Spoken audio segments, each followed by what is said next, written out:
فائدہ نہیں اٹھا سکتا جب تک کہ تیری جانب سے کیا ہے وہ فائدہ وہ خیر نہ نازل ہو. اللہ کے نبی صلی اللہ علیہ وسلم فرض نمازوں کے بعد یہ دعا پڑھا کرتے تھے اور مکمل کامل توکل کا اعلان کرتے تھے کہ اللہ نفع نقصان کا مالک تو ہی ہے اور جس کو تو دے اسے کوئی روکنے والا نہیں اور جس سے تو روک لے اسے کوئی دینے والا نہیں. اور ایسے میرے بھائیو اللہ کے نبی صلی اللہ علیہ وسلم فرض نمازوں کے بعد آیت الکرسی پڑھا کرتے تھے. آیت الکرسی کے بارے میں حدیث یا فرماتے ہیں من قرأ آیت الکرسی دبر کل صلاۃ مکتوبہ لم یمنعہ من دخول الجنہ الا الموت. رواہ النسائی وصححہ الالبانی رحمہم اللہ. کہتے ہیں کہ اللہ کے نبی صلی اللہ علیہ وسلم فرماتے ہیں جس شخص نے فرض نمازوں کے بعد آیت الکرسی پڑھی اسے جنت میں داخل ہونے سے کوئی چیز روک نہیں سکتی سوائے موت کے.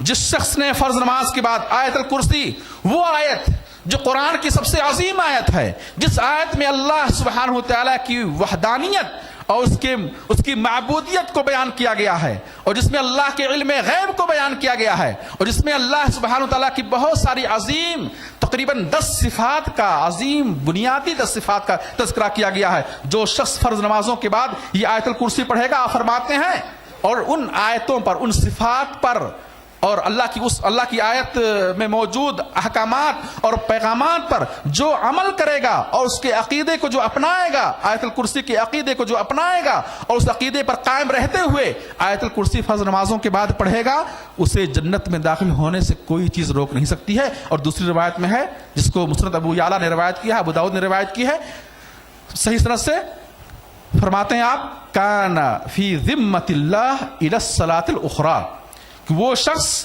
شخص جو فرض نمازوں کے بعد آیت الکرسی پڑھے گا وہ دوسری نماز تک، اگلی نماز تک اللہ کی پناہ میں ہوگا، اللہ کی حفاظت میں ہوگا. کان فی ذمۃ اللہ الی الصلاۃ الاخری، اگلی نماز تک وہ اللہ کی پناہ میں رہے گا، اللہ کی حفاظت میں رہے گا، اللہ کی سلامتی میں رہے گا. ہر قسم کی سلامتی، ہر قسم کی حفاظت، جادو سے، نظر بد سے، شیطان سے، جن و شیاطین کے وسوسوں سے اور مصائب اور بیماریوں پریشانیوں سے وہ کیا محفوظ رہے گا. میرے بھائیوں، وہ شخص اللہ کی پناہ میں ہو گیا، اس شخص کی حفاظت اللہ کے ذمہ واجب ہو گئی.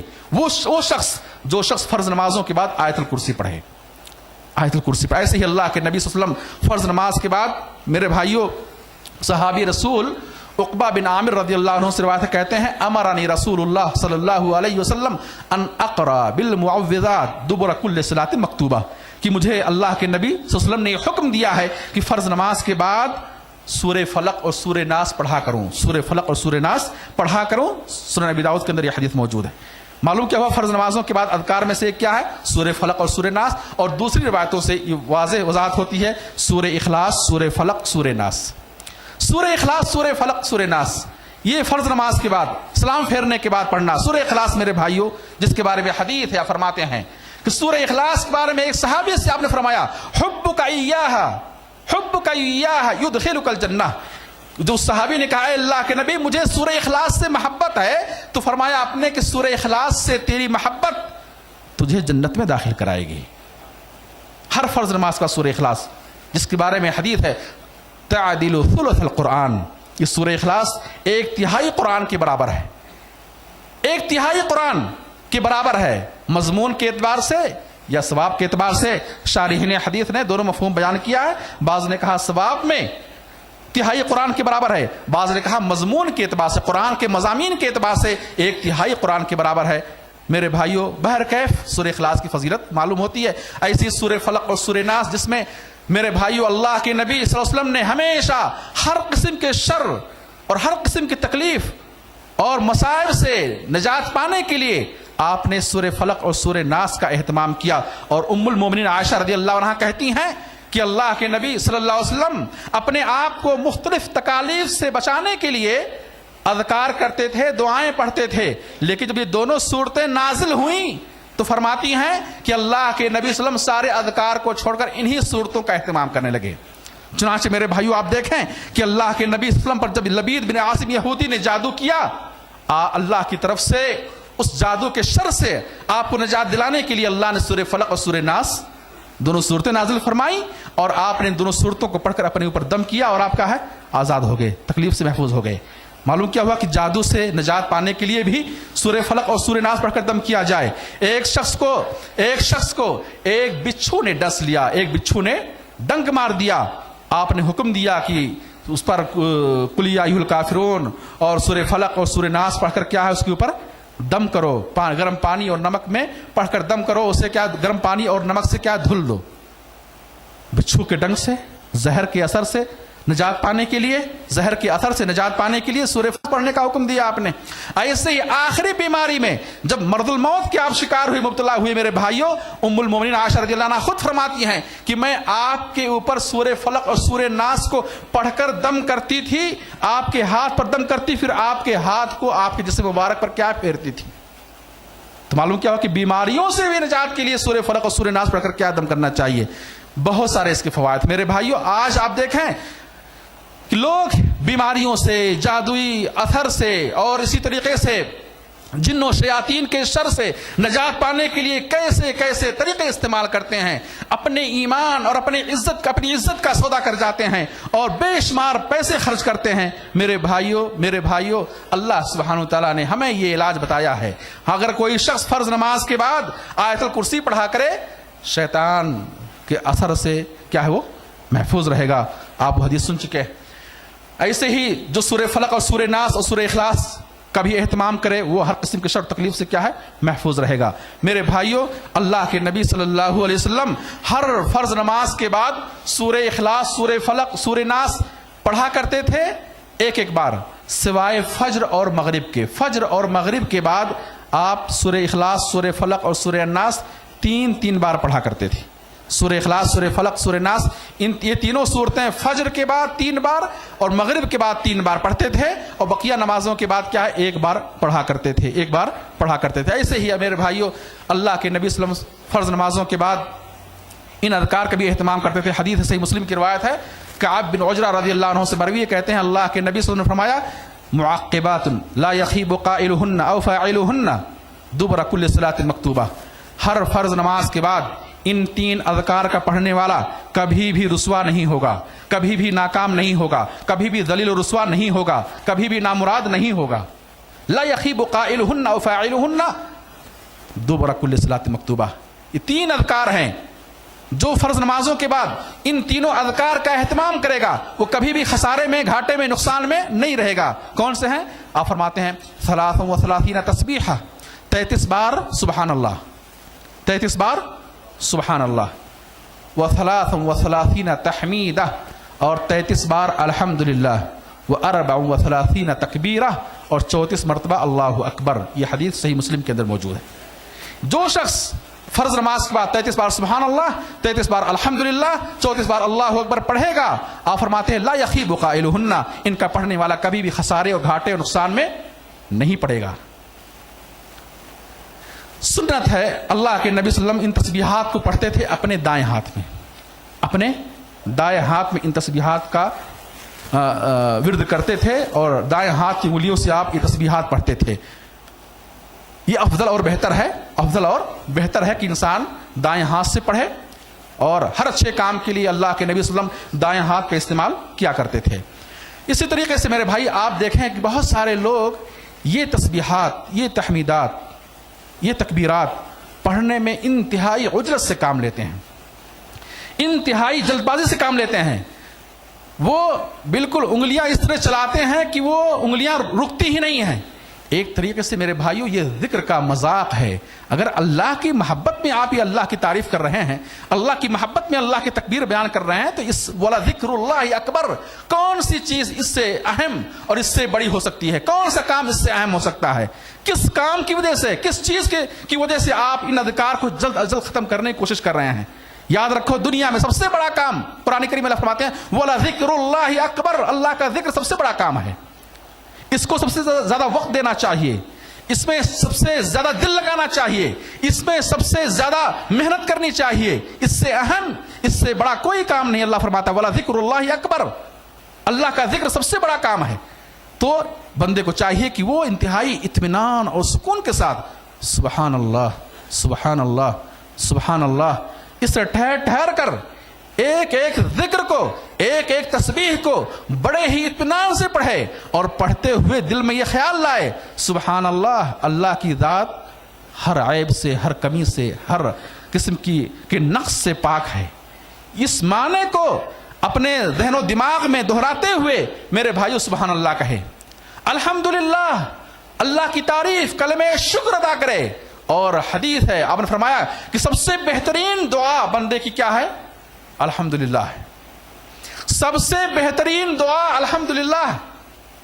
الحمدللہ کہنے سے بلائیں ٹلیں گی, الحمدللہ کہنے سے میرے بھائیوں نعمتیں اور آئیں گی. لئن شکرتم لازیدنکم, اللہ کا وعدہ کہ اگر تم شکر ادا کرو گے تو میں تمہیں اور دوں گا. اور الحمدللہ کلمہ شکر ہے تو بندے کو چاہے ٹھہر ٹھہر کر الحمدللہ الحمدللہ الحمدللہ, ایسی اللہ اکبر 34 مرتبہ کیا پڑھے؟ اللہ اکبر پڑھے, اللہ اکبر اللہ اکبر اللہ اکبر, ٹھہر ٹھہر کر پڑھے, جلدی سے نہ پڑھے. بعض لوگ کیا کرتے ہیں کہ صرف وہ انگلیاں چلا رہے ہوتے ہیں, زبان نہیں چل رہی ہوتی ہے, وہ تصور میں خیال میں تسبیح پڑھ رہے ہیں, زبان نہیں چل رہی, زبان حرکت نہیں کر رہی, ہونٹ حرکت نہیں کر رہے ہیں, بس وہ خیال دل میں تسبیح کا ہے اور کیا ہے, انگلیاں چل رہی ہیں. یہ شیطان کو راضی کر رہا ہے, اللہ کو راضی نہیں کر رہا ہے. بندے کو چاہیے کہ تسبیحات کا ورد زبان سے کرے, تکبیرات کا ذکر زبان سے کرے میرے بھائیوں. اور ایسی بعض لوگ کیا کرتے ہیں, ان ہاتھوں پر تسبیحات پڑھنے کے بجائے انہوں نے بہت آسان طریقہ استعمال کر لیا, لے لیا. وہ کیا ہے, تسبیح کے دانے جو مارکیٹ میں بکتے ہیں, بازاروں میں بکتے ہیں. یاد رکھو یہ بدعت, یہ سنت کے خلاف. اللہ کے نبی صلی اللہ علیہ وسلم اور صحابہ, تابعین, ائمہ کرام وہ تسبیحات پڑھتے تھے اپنے ہاتھ کی انگلیوں پر, اور ان کے بارے میں حدیث ہے کہ یہ انگلیاں کل قیامت کے روز بولیں گی. یہ انگلیاں کل قیامت کے روز کیا ہیں, بولیں گی, یہ گواہی دیں گی آپ کے حق میں. آپ کی اعضائے جسم بولیں گے, آپ کی آنکھیں بولیں گی, آپ کی زبان بولے گی آپ کے لیے. ایسے ہی میرے بھائیو ہاتھ و پیر گواہی دیں گے آپ کے بارے میں, یہ کان گواہی دیں گے آپ کے بارے میں, یہ انگلیاں گواہی دیں گی آپ کے بارے میں, یہ بولیں گی قیامت کے روز. بندے کو چاہیے کہ وہ سنت کا اہتمام کرے. اور جب ان سے کہا جاتا ہے میرے بھائی آپ ہاتھ پر کیوں نہیں پڑھتے ہیں, دانوں پر کیوں پڑھتے ہیں, بولتے ہیں بھول جانے کا ڈر ہے. میرے بھائی بھولنے والا ان دانوں پہ بھی بھول سکتا ہے, اور اللہ بھول بھی گئے تو اور پڑھ لو. اسلام نے ان عبادات میں جن عبادات کا تعلق تعداد سے ہے, جن عبادات کا تعلق کیا ہے, تعداد سے ہے, چاہے وہ طواف کے ساتھ چکر ہوں, سعی کے ساتھ چکر ہوں, یا کنکریاں مارنے کے ساتھ دانے ہوں, ایسے ہی میرے بھائیوں چاہے وہ نماز کی رکعتیں ہوں, جن عبادات کا تعلق تعداد سے ہے, حدیث میں ہے اگر کسی کو شک ہو جائے تعداد میں تو وہ یقین والے عدد پر کیا ہے, اکتفا کرے. مثال کے طور پر اسے شک ہو گیا 3 اور 4 پر کہ 3 ہے یا چوتھا ہے یا تیسرا ہے, تو یقین کس پر ہے, یقین تیسرے پر ہے, شک کس پر ہے, 4 پر شک ہے. تو یقین پر اعتماد کرے اور 1 رکعت کیا ہے اور پڑھ لے. ایسے ہی اگر تسبیحات کے پڑھنے میں اگر شک ہو جائے کہ یہ میرا دوسرا چکر ہے, دوسری بار پڑھ رہا ہوں یا تیسری بار پڑھ رہا ہوں, تو کم کا اعتبار کریں. اور جو آپ پڑھیں گے میرے بھائی بھول چوک اسلام میں ویسے بھی معاف, بھول چوک معاف. اللہ آپ سے بھول چوک پر حساب نہیں لے گا. آپ اس اندیشے سے سنت چھوڑ دیں, لوگوں کے گڑھے ہوئے طریقے رائے اختیار کر لیں. اور بہت سارے لوگ حج عمرہ کے لیے آتے ہیں تو وہ مدینے سے, مکے سے ان تسبیحات کو خرید کر لے جاتے ہیں اور بڑا ہی متبرک سمجھتے ہیں اور یہ خصوصی ہدیہ کے طور پر پیش کرتے ہیں. خصوصی ہدیہ بدعت نہیں ہے, خصوصی ہدیہ سنت ہے. انہیں آپ سنت کی تعلیم دیں, بدعتوں سے روکیں, یہ آپ کا احسان عظیم ہوگا ان کے اوپر. لیکن اگر آپ ان کو بدعتوں مبتلا کریں گے وہ ان کا عمل ضائع ہوگا اور آپ بھی گنہگار ہوں گے. آپ بھی کیا ہے, گنہگار ہوں گے. اس لیے توبہ کر لیں جو لوگ تسبیحات کے دانے پڑھتے ہیں فرض نمازوں کے بعد یا ویسے ہی. میرے بھائیوں اس کا سنت سے کوئی تعلق نہیں, یہ ثابت نہیں ہے سنت سے. سنت ثابت یہ ہے کہ آپ اپنے دائیں ہاتھ پر تسبیحات کو پڑھا کرتے تھے. 33 بار سبحان اللہ, 33 بار الحمدللہ, 34 بار اللہ اکبر جو پڑھے گا فرض نمازوں کے بعد, آپ فرماتے ہیں ان کا پڑھنے والا کبھی خسارے میں نہیں ہوگا. ایسے ہی صحیح مسلم کی حدیث آپ فرماتے ہیں جس شخص نے فرض نماز کے بعد 33 بار سبحان اللہ, 33 بار الحمدللہ اور 33 بار اللہ اکبر پڑھا اور 100 مرتبہ یعنی 100 پورا کرنے کے لیے اس نے کہا لا الہ الا اللہ وحدہ لا شریک لہ لہ الملک ولہ الحمد یحیی ویمیت بیدہ الخیر وہو علی کل شیء قدیر, جس نے یہ پڑھا آپ فرماتے ہیں حطت خطایا وان کانت مثل زبد البحر, اس کے سارے گناہ معاف ہو جائیں گے چاہے وہ سمندر کے جھاگ کے برابر کیوں نہ ہوں. یہ حدیث صحیح مسلم کے اندر موجود ہے. چاہے سمندر کے جھاگ کے برابر کیوں نہ ہو, یہ 33 بار تسبیح, 33 بار تحمید الحمدللہ, یہ 33 بار اللہ اکبر, اور پھر ایک بار لا الہ الا اللہ وحدہ لا شریک لہ لہ الملک و لہ الحمد پڑھنے سے میرے بھائیوں سارے گناہ معاف ہو جائیں گے, چاہے وہ سمندر کے جھاگ کے برابر کیوں نہ ہو.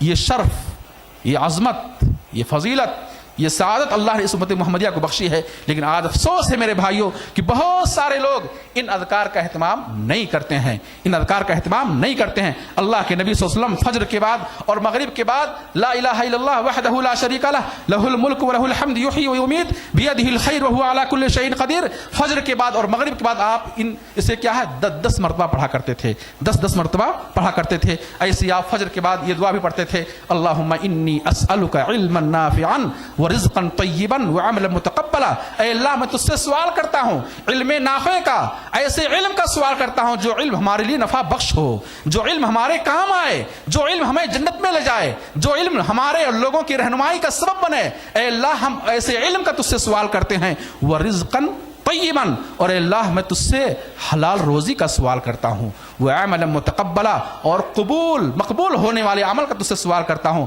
اللہ کے نبی صلی اللہ علیہ وسلم فجر کے بعد یہ دعا پڑھا کرتے تھے.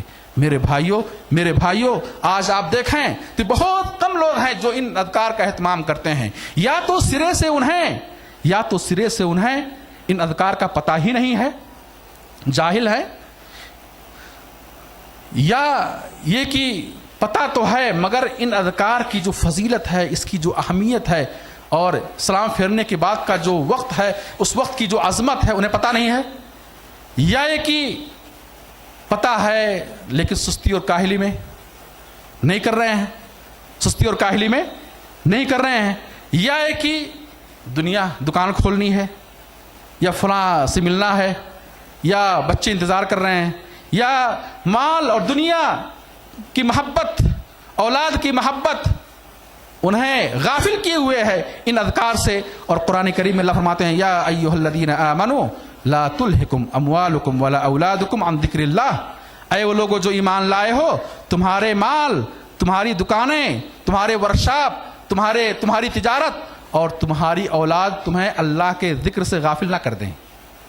اللہ کے ذکر سے تمہاری دکان, تمہاری تجارت, تمہاری آفس, تمہارا کاروبار تمہیں اللہ کے ذکر سے غافل نہ کر دے. وَمَن يَفْعَلْ ذَلِكَ فَأُولَٰئِكَ هُمُ الْخَاسِرُونَ. اور جو دنیا کی خاطر, اولاد کی خاطر, لوگوں کی خاطر جو اللہ کے ذکر سے غافل ہو جائے گا, اللہ کے دین سے دور ہو جائے گا, اللہ کو یاد نہیں کرے گا, ایسے لوگ خسارے میں ہوں گے.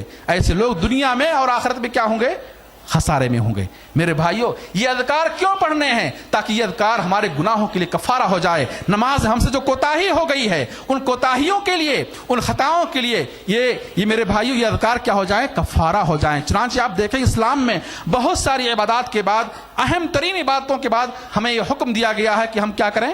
اللہ کو یاد کریں. چاہے وہ حج ہو, حج کے بارے میں اللہ فرماتے ہیں قرآن کے اندر فَإِذَا قَضَيْتُمْ مَنَاسِكَكُمْ فَاذْكُرُوا اللَّهَ كَذِكْرِكُمْ آبَاءَكُمْ أَوْ أَشَدَّ ذِكْرًا. جب تم حج کے ارکان پورے کر لو, حج کے ارکان پورے کر لو, کیا کرو پھر؟ فَاذْكُرُوا اللَّهَ, اللہ کو یاد کرو, اللہ کو یاد کرو. كَذِكْرِكُمْ آبَاءَكُمْ, جس عقیدت, محبت, احترام سے تم اپنے آباء و اجداد کو یاد کرتے ہو کہ میرے باپ ایسے تھے, میرے دادا ایسے تھے, میری ماں ایسی تھی, میری دادی ایسی تھی, جس طرح جن عقیدتوں کے ساتھ, جن محبتوں کے ساتھ اور جس احترام کے ساتھ تم اپنے آباء و اجداد کی خوبیوں کو بیان کرتے ہو, اللہ کو یاد کرو. او اشد ذکرا, بلکہ آباء و اجداد سے زیادہ محبت اور عقیدت اور احترام میں اللہ کو یاد کرو.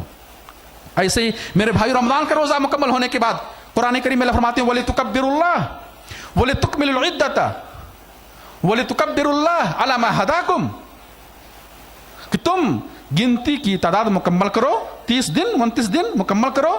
وَلِتُكَبِّرُوا اللَّهَ عَلَى مَا هَدَاكُمْ, اور اللہ نے تمہیں روزہ رکھنے کی ہدایت دی ہے, توفیق دی ہے, اس پر تم اللہ کی تکبیر بیان کرو, اللہ کو یاد کرو. چنانچہ آپ دیکھیں میرے بھائیوں, آپ دیکھیں کہ ایام مینا میں حاجی کے لیے سب سے اہم کام کیا ہے؟ ذکر ہے.